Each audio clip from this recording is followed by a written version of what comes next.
E por tema da mensagem é Jesus na minha casa. Mas quem é Jesus?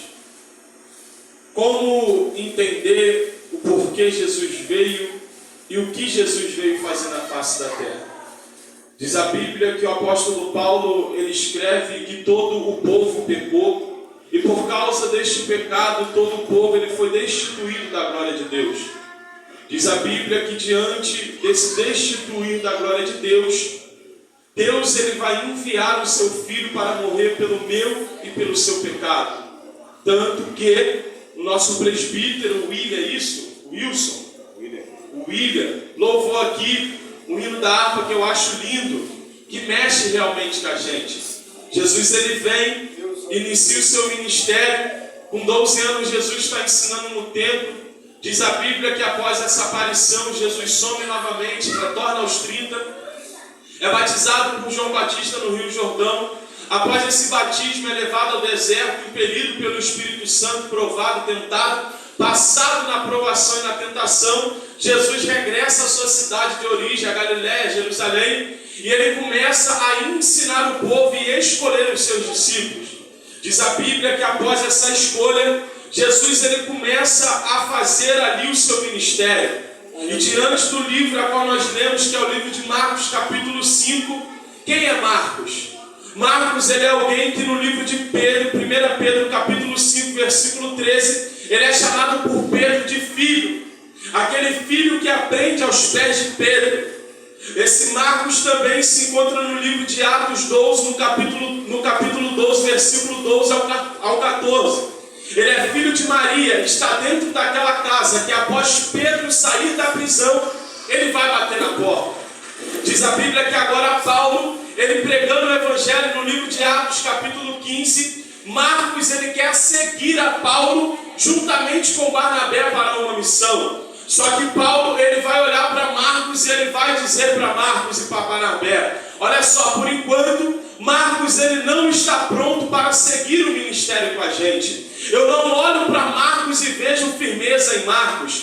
Eu não olho para Marcos e vejo que ele está pronto para exercer esse ministério com a gente. Diz a Bíblia que agora Paulo, ele vai olhar para Marcos e não vai aceitar, então Barnabé vai retornar com Marcos e Paulo ele vai seguir com Silas. Você conhece a história? Paulo e Silas eles vão parar na prisão. Diz a Bíblia que após essa situação de Marcos ele começa a exercer o seu ministério. Por quê?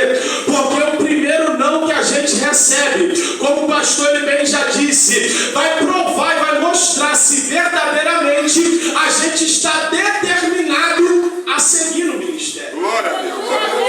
Aí Marcos ele vai continuar seguindo. Por quê? Porque o não de Paulo não determina o que Marcos quer. Marcos ele sabe o que ele quer. Ele quer seguir o ministério. E se eu não posso seguir com Paulo, eu sigo com Barnabé. Aí diz a Bíblia que agora no livro de 2 Timóteo, capítulo 14, versículo 11, Paulo agora ele vai dizer para Lucas: traz-me os pergaminhos que está aí, traz-me a capa que está em Troade e também traz-me para mim Marcos, porque para mim tem ele proveito no Evangelho. O próprio Paulo reconheceu, naquela época ele não estava preparado, mas agora ele está.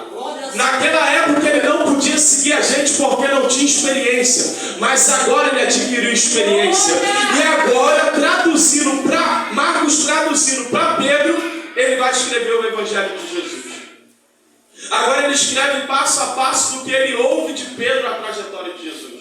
Diz a Bíblia que agora Jesus ele vai saber que João Batista é preso e morto. Jesus fica triste. Então ele pensa e faz, atravessa para o outro lado. Diz a Bíblia que nessa travessia para o outro lado, ele vai encontrar um homem possesso de demônios e vai expulsar os demônios daquele homem. E agora Jesus novamente, ele vai sair daquela localidade que se chama Genezaré e vai para um determinado local. E diz a Bíblia que quando Jesus ele desce do barco, a Bíblia diz no livro de Lucas, no capítulo 8, no versículo 40, porque essa história ela é repartida nos evangelhos. O livro de Lucas, capítulo 8, versículo 40, vai dizer que a multidão, quando Jesus desce do barco, está à espera dele. Mas só que eu olhei para dentro do texto, e olha o que dizer que quando Jesus voltou do barco, a multidão estava do outro lado, à beira-mar, lhe esperando. E diz a Bíblia que agora o chefe da sinagoga, ele vai ir diante de Jesus para encontrar com Jesus. É Jesus dizendo nessa noite: a multidão está até me esperando, mas só que quem eu quero encontrar é você, Jairo. A multidão está me esperando do outro lado, mas só que quem eu vim para encontrar aqui é você, Jairo. Glória a Deus, aleluia. A multidão está lá fora, mas só que Jesus ele veio aqui para encontrar a gente nessa noite. Aí a Bíblia vai dizer que agora esse homem chega, chefe da sinagoga, conhece a Torá, conhece o Pentateuco, os primeiros livros da Bíblia, os 5, Gênesis, Êxodo, Levítico, Números, Deuteronômio.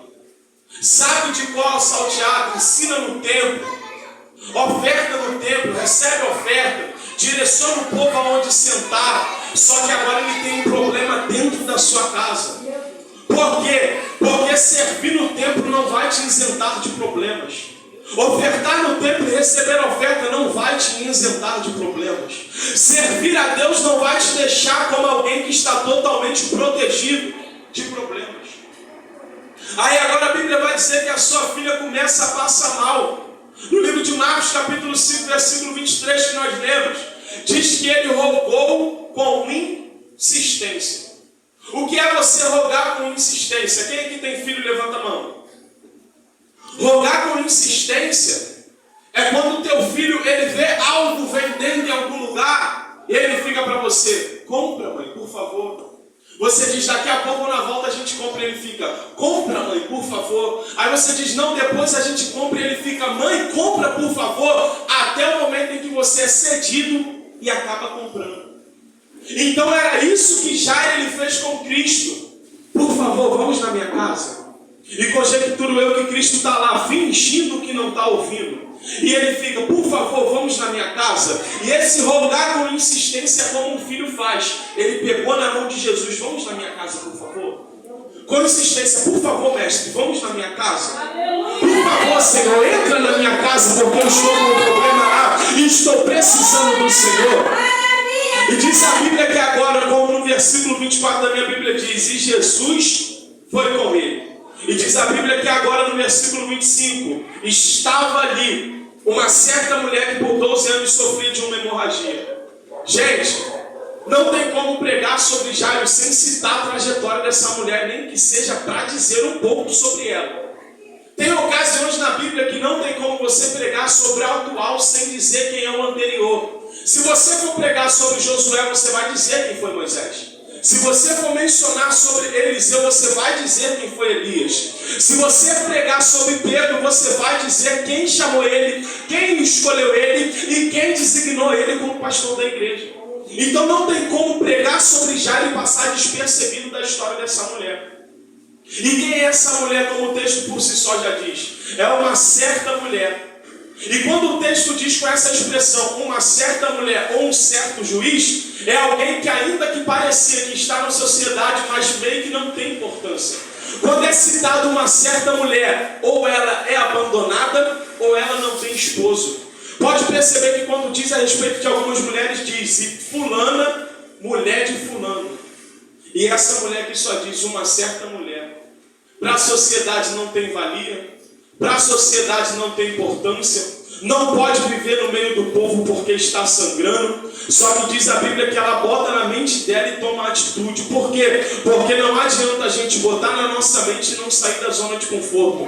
Não adianta a gente botar na nossa mente e não ter atitude. Já viu quando você programa na sua mente? Amanhã eu vou acordar cedo, vou fazer isso, vou fazer aquilo. E quando amanhece você não faz nada do que programou. Lembro-me que quando eu queria mudar algumas atitudes na minha vida, eu não consegui. Por quê? Porque eu até pensava, mas não tinha atitude. Só que essa mulher pensou e colocou a atitude em prática. É como orar, é orar com ação. Não adianta orar e não agir. Não adianta pedir e não tomar iniciativa. Porque com Cristo é assim, o impossível é para Ele, mas o possível é para a gente. Aí a Bíblia diz que agora ela vem por detrás, toca a orla do seu manto e diz a Bíblia que ela é curada. Mas vem cá, ela é curada, Mas quem foi lá chamar Jesus precisando de cura? Jairo. Tem alguém agora que está sendo curado na frente de Jairo, só que ele que precisa da cura. E às vezes é assim na nossa vida. Jesus, ele vai curar alguém na tua frente e você está precisando de cura. Ele vai usar você para ministrar para alguém, você precisando de ministração. Ele vai colocar você para abraçar alguém, você precisando de um abraço. Ele vai fazer com que alguém debruce em seu ombro, chore, e você venha o consolar, você precisando ser consolado. Por quê? Porque Deus quer ver se você o serve pelo que Ele faz, ou se você o serve por quem Ele é. Porque se você serve pelo que Ele faz, e Ele faz na tua frente, mas não faz na tua vida, tu para de servir. Porque tu olha, fez na vida daquela mulher enquanto eu estou precisando. Perceba que agora, após Cristo fazer o milagre, na frente de Jairo, o milagre daquela mulher, a Bíblia vai dizer o quê? Que quando ele termina de fazer o milagre, no versículo 35 do livro de Marcos, enquanto ele ainda falava, chegaram pessoas da casa do chefe da sinagoga, a quem disseram: a tua filha já morreu, por que ainda incomoda o mestre?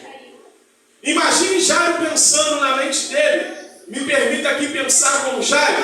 Eu ia dizer assim: o Senhor foi fazer um milagre na vida dela, e eu que fui te chamar, e agora interrompeu o Senhor fazer um milagre na minha. Enquanto o Senhor parou para atender a ela, sendo que eu que tinha te chamado, agora a minha casa pereceu. Porque às vezes é assim, já viu quando você pede um favor ao seu filho, à sua esposa, ao seu esposo, e ele faz primeiro para alguém, você fica injuriado, você diz: mas quem te pediu primeiro fui eu. Por que você não atendeu a mim se foi eu que te pedi primeiro? Se foi eu que te chamei, se foi eu que te liguei. Ah não, mas fulano estava precisando mais. Mas fulano estava querendo mais. Imagine Jairo agora injuriado, olhando para Cristo e pensando: por que o Senhor não me atendeu primeiro? Agora minha filha morreu. Agora já era. Eu não sei se no cenário que Jairo vivia já tinha ocorrido a ressurreição do filho da viúva de Naim. Porque a Bíblia não está escrita cronologicamente, detalhe por detalhe, do início ao fim. Está meio que uma mistura aqui das histórias, não está cronologicamente. Então eu não sei se Jairo já tinha vivenciado isso, mas vamos conjecturar que Jairo ainda não tinha vivenciado. Então ele não sabia que alguém mesmo morto, Jesus podia ressuscitar. Ele só pensava o quê? Que Jesus podia curar. Só que o nosso Jesus, ele é um Jesus das causas impossíveis. Por isso que o livro de Lucas, capítulo 1, versículo 37 vai dizer: porque para Deus nada é impossível. Aí a Bíblia ela diz no livro de Hebreus, no capítulo 11, versículo 1, que o cristão, ele não vive pela vista, ele vive pela fé. Já foi mencionado aqui nessa noite. Por quê?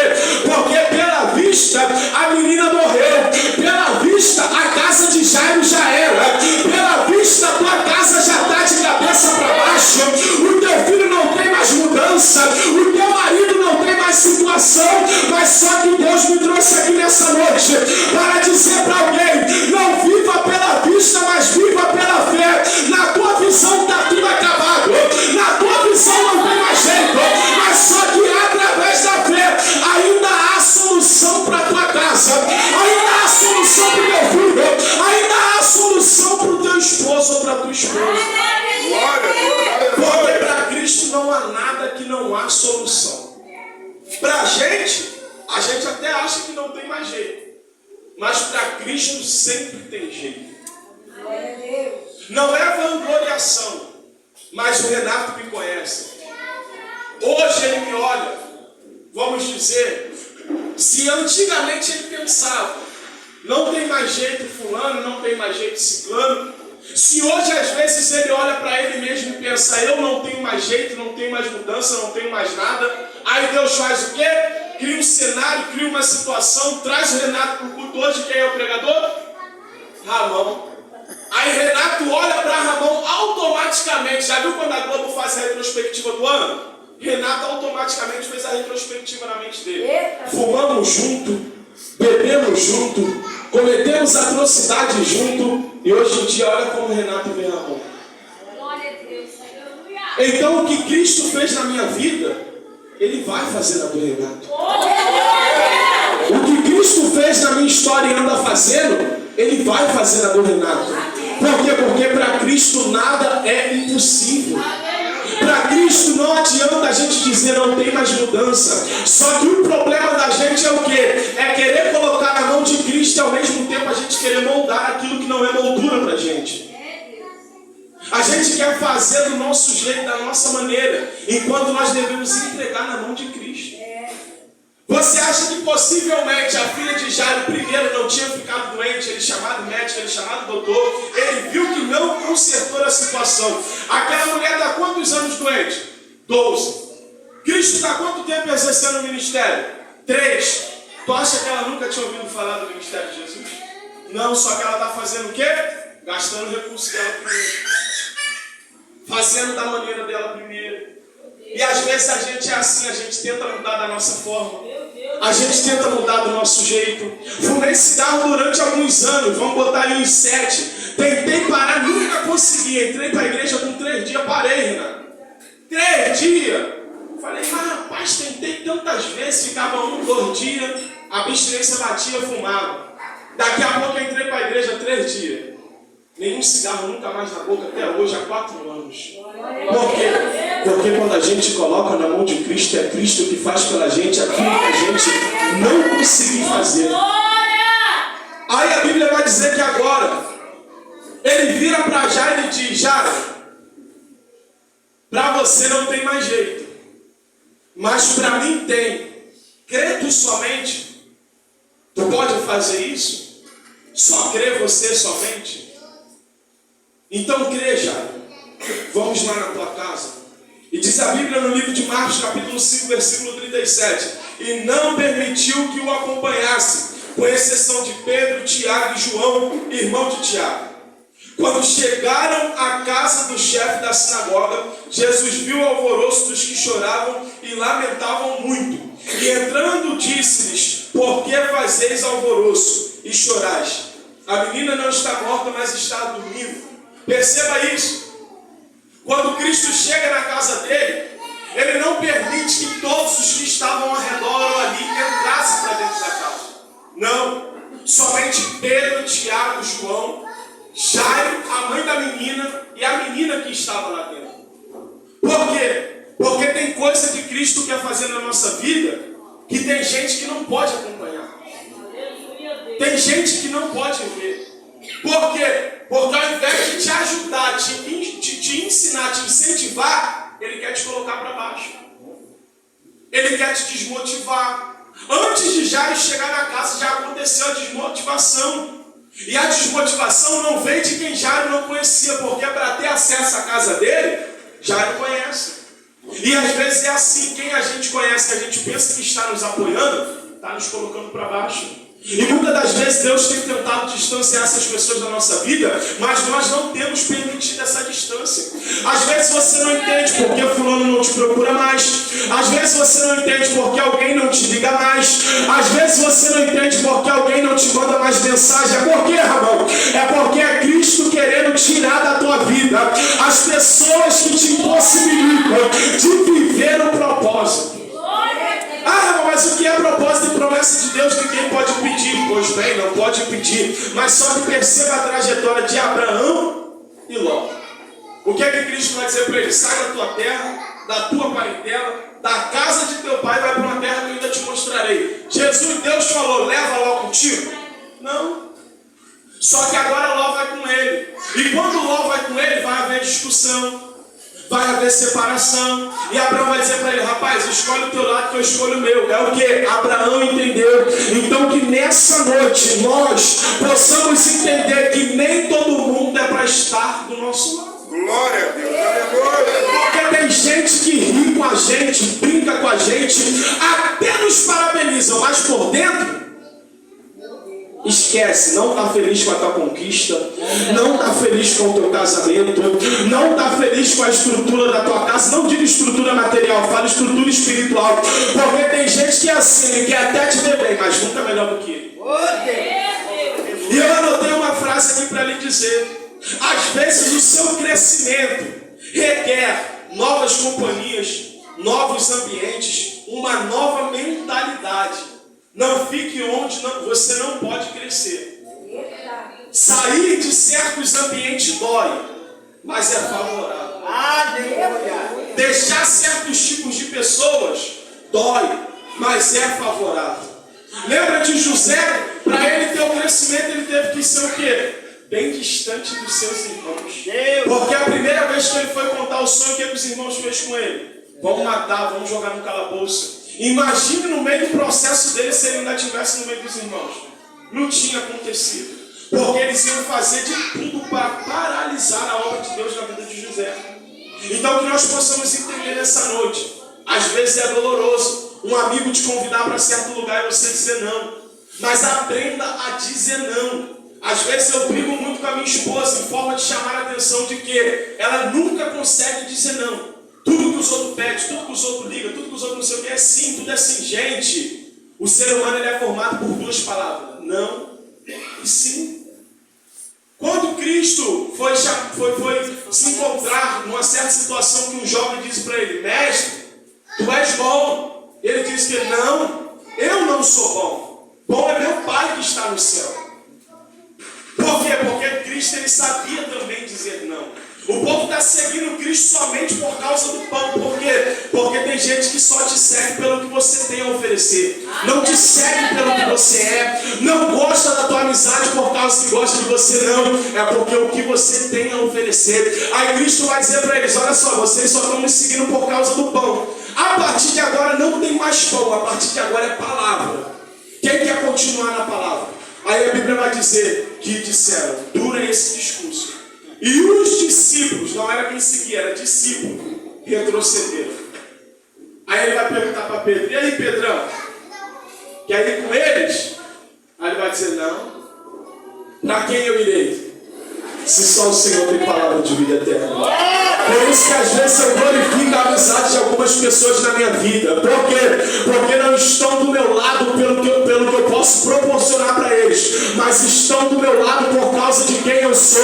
Por quê? Porque Cristo ele não tinha só momento de dizer palavra doce, não. Era palavra dificultosa também. Era palavra que ia machucar eles também, mas que ia confrontar eles por dentro. E às vezes eu falo para alguém: quer ser meu amigo? Seja. Mas eu sou estranho. Às vezes eu sou esquisito. Vai querer estar do meu lado? Vai querer ser meu amigo? Renato me conhece. Às vezes eu descia no condomínio rindo, mas tinha dia que descia com a cara fechada. Tinha dia que ia brincando, mas tinha dia que ia na seriedade. Tinha dia que estava no meio do povo, mas tinha dia que não estava. E assim eu sou até hoje. Eu digo para as pessoas: quer ser meu amigo? Seja. Mas entenda que eu tenho dias de tempestade. Vai querer estar dentro do barco comigo no dia de tempestade? Porque tem gente que só quer lanchinho, tem gente que só quer bem bom, tem gente que só quer estar do teu lado, como eu disse, na hora que você pode proporcionar. Quando você diz não, faz cara feia, não te liga mais, não te procura mais. Teve um pastor que ele me chamou diversas vezes para pregar na igreja dele, eu fui. Quando ele me chamou um dia, eu tinha outro compromisso, eu disse não. Até hoje, uns 4 meses, não me manda mais mensagem, não me liga, não me procura. Por quê? Porque tem gente que só quer obedecer. Só que aí já era agora. Ele vai crer na palavra de Jesus, vai entrar na sua casa de Jesus, já estou caminhando para o final. E diz a Bíblia que Jesus agora entra na sua casa. Percebe isso aqui, o tema da mensagem é Jesus na minha casa. Se é Jesus na minha casa, é por quê? Porque Jesus não está na minha casa ou não estava na minha casa. Porque percebe, tem cristão que ele vem na casa de Jesus, mas Jesus não vai com ele para a casa dele. Lembra lá o povo no Egito? A Bíblia vai dizer que Cristo ele diz: olha só, vai passar o espírito da morte nessa noite. Esta noite vocês vão pegar o sangue do cordeiro, passar nos umbrais da porta, passar na janela. Só que tem um detalhe que quase ninguém se apercebe. Ele vai dizer: e através do sangue que foi extraído do cordeiro, esse cordeiro tem que estar dentro da casa. Por quê? Porque tem gente que vem no culto, pega o sangue do cordeiro e passa nos umbrais da porta e da janela. Mas o cordeiro mesmo, ele não levou para casa. O cordeiro mesmo não está dentro da casa dele. Jairo ele ministrava, Jairo recebia oferta, mas faltava o cordeiro dentro da casa dele. Era como Nicodemos, doutor da lei, conhecedor das escrituras, mas só que Cristo vai dizer o que para ele? Eis que te é necessário nascer de novo. Mas vem cá, Nicodemos prega, Jairo prega. Nicodemos serve, Jairo serve. E por que agora Nicodemos tem que nascer de novo e Jairo tem que levar Jesus para sua casa? Porque às vezes tem coisas que estão fora do lugar e impede que Cristo venha entrar na nossa casa. Impede com que Cristo venha fazer morada na nossa casa. Serve tanto para casa material e casa espiritual. E agora Cristo ele vai entrar. Por quê? Porque só tem milagre dentro de casa que Jesus está. Percebe? Eliseu ele vai tipificar Deus. Se você for estudar tipologia, você vai entender o que o profeta tipificava antigamente, ou o sacerdote. Ele tipificava Deus. Então, para ter milagre dentro da sua casa, Deus tinha que estar dentro da sua casa, mas com reverência e obediência. Perceba, Abinadab vai passar com a arca 20 anos dentro da sua casa e nada vai acontecer. Por quê? Porque ele até tinha arca material, mas dentro dele não tinha arca espiritual. Agora Obed-Edom vai colocar a arca dentro da sua casa, com 3 meses a casa dele vai prosperar. Lembra de Eliseu? Eliseu está andando para lá e para cá. Quem vai ver ele? Sunamita.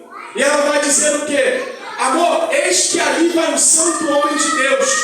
Façamos-lhes um quarto acima do nosso. Por quê? Porque Cristo tem que ser o pilar principal. E quando Cristo está na casa daquela mulher que através de Eliseu que tipifica, o que é que vai acontecer? Ela não tinha filho, missionário. Quantos anos ela é casada com o esposo dela e não tem filho? Por que será que ela não tinha filho? O que faltava dentro da sua casa para a casa dela gerar? Porque filho tipifica promessa, é bênção de Deus. E eu passei por essa situação. Hoje a minha esposa está grávida com 5 meses. E eu estou feliz, por quê? Porque quando a gente está servindo a Deus e algumas coisas não acontecem, a gente olha para si mesmo e se pergunta: o que está de errado em mim? O que está acontecendo que na minha vida certos tipos de coisa não está fluindo? Porque às vezes as coisas não fluem por propósito de Deus. Deus cerrou a madre de Ana. Mas só que tem coisas que não fluem por causa do nosso erro. Então se analisa hoje, o que está faltando na sua casa? É porque o inimigo tem impedido da tua oração descer como desceu de Daniel? Ou porque tem algo de errado? É você que vai se examinar, porque a Bíblia diz: examine-se, pois o homem a si mesmo. Aí o texto diz que agora ele entra na casa. E quando ele entra na casa, ele vai olhar para aquela situação. E diz a Bíblia que agora ele vai pegar na mão da menina e vai dizer: Talita cumi, levanta-te. Por que veio aquela situação? Para Jairo tomar um posicionamento. Foi que nem o pastor disse: às vezes as coisas se levantam para mostrar que você tem chamada de Deus. Lembra de Jonas? Ele se levanta e foge. Só que agora ele vai ser jogado no mar. E diz a Bíblia que após ele ser jogado no mar, um grande peixe vai vir e o engolir. Esse grande peixe, na simbologia para a gente, são problemas do nosso dia a dia. Por que vem problema todo dia? Porque senão a gente não ora. Como a missionária Fran disse, por que vem situação adversa todo dia? Porque senão a gente fica no conforto. Percebe? Jonas ele não vai orar em nenhum momento antes de ele entrar no peixe. Mas é só entrar no peixe que agora ele coloca o joelho no ventre do peixe e começa a orar. É Deus dizendo para alguém aqui nessa noite: enquanto a situação está boa para você, você não ora, você não jejua, você não se santifica. Mas só que Deus me trouxe nessa noite para dizer para alguém: o vento se levantou, mas é para você orar. O vento se levantou, mas é para você jejuar. A tua casa até aconteceu mas só que é para você colocar o seu joelho no chão e a sua boca no pó. Ah, mas só que está acontecendo um reboliço, está tudo indo ao contrário. O que é que a nossa irmã trouxe? Ezequiel 37. A Bíblia vai dizer que Ezequiel 37, quando ele começa a profetizar, a Bíblia diz que acontece um reboliço. Então nem todo reboliço provém do inimigo. Tem reboliço que é da parte de Deus, que é para colocar no lugar aquilo que está fora do lugar, é para juntar ao seu osso aquilo que está desconjuntado, aquilo que está separado, porque o mundo dividido ele não subsiste.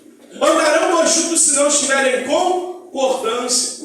Então, diante de toda dificuldade, a gente sempre está sendo moldado. Diante de toda dificuldade, a gente sempre está sendo provado. Para o quê? Para que a nossa casa, dia após dia, para que a gente como cristão, dia após dia, venhamos ser um varão e uma varoa perfeita diante de Deus. Porque a perfeição diante de Deus não é perfeição humana. É uma perfeição que a cada dia você quer melhorar no seu eu. A cada dia você quer se purificar, se santificar, para estar bem espiritualmente. Então agora Cristo levanta a menina. E eu já estou terminando. E diz a Bíblia que ele diz assim, no versículo 43 e o último do capítulo 5. E ele lhes ordenou expressamente que ninguém soubesse disso.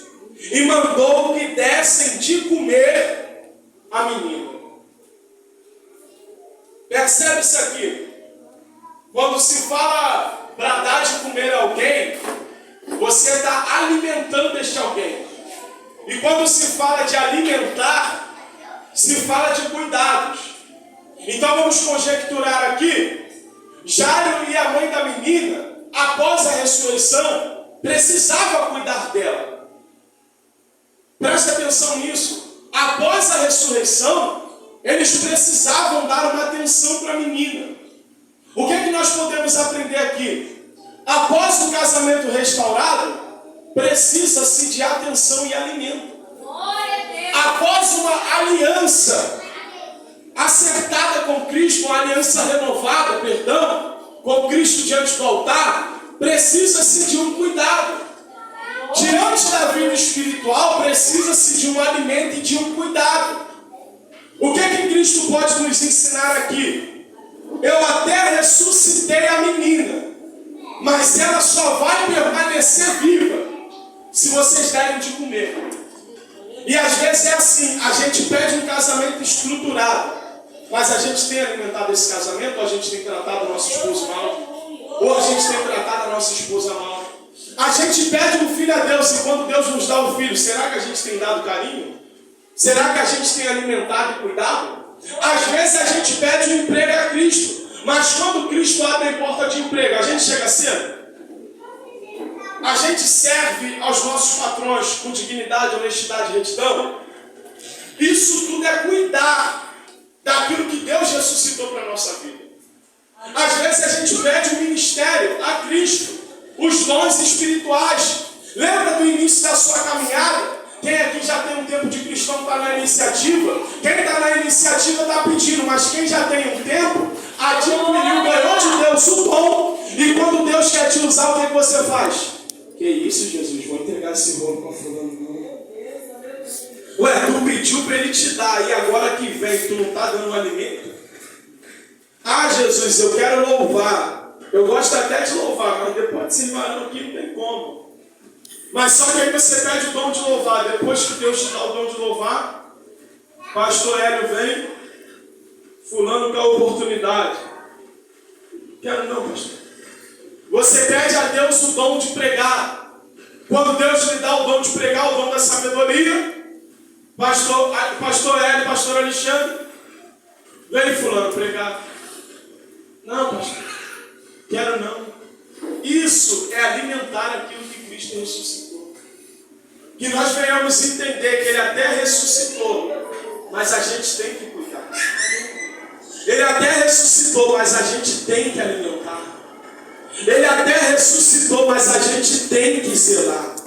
Porque pedir é fácil, mas o manter que é o difícil. Lembra de Salomão, na Bíblia vai dizer que em sonho, Deus pergunta para ele, o que tu queres? Ele vai dizer, Senhor, eu quero sabedoria. No dia seguinte, o que é que Deus faz com ele? Coloca duas mulheres diante dele. Uma com o filho morto, a outra com o filho vivo e diz para ele, ei, resolve essa causa aí. Tu não pediu sabedoria? Então agora resolve esse problema. Por quê? Porque diante do que a gente pede, vai vir as circunstâncias do que a gente pediu para a gente resolver. Tu acha que por que quando você pede paciência, alguém te perturba? É para ver se você está com paciência. Você acha que por que quando você pede a Deus o dom de perdoar, alguém vem e te fere? É para ver se você pode perdoar. Por que você acha que quando você pede a Deus o espírito de mansidão, alguém vem e fica te alfinetando? Por que você acha que quando você pede a Deus algo, vem de contrapartida algo que faça com que você venha utilizar aquilo que você pediu? Meu Deus!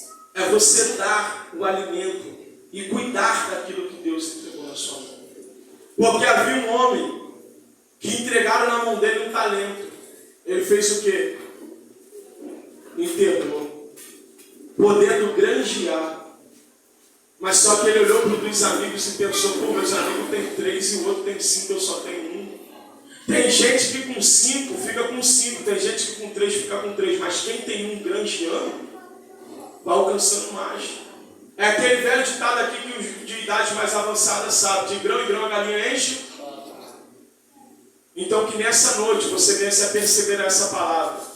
Leva Jesus para a sua casa, mas alimente do modo que ele possa ficar. Porque se você alimenta o espiritual, a espiritualidade vai prevalecer na sua casa.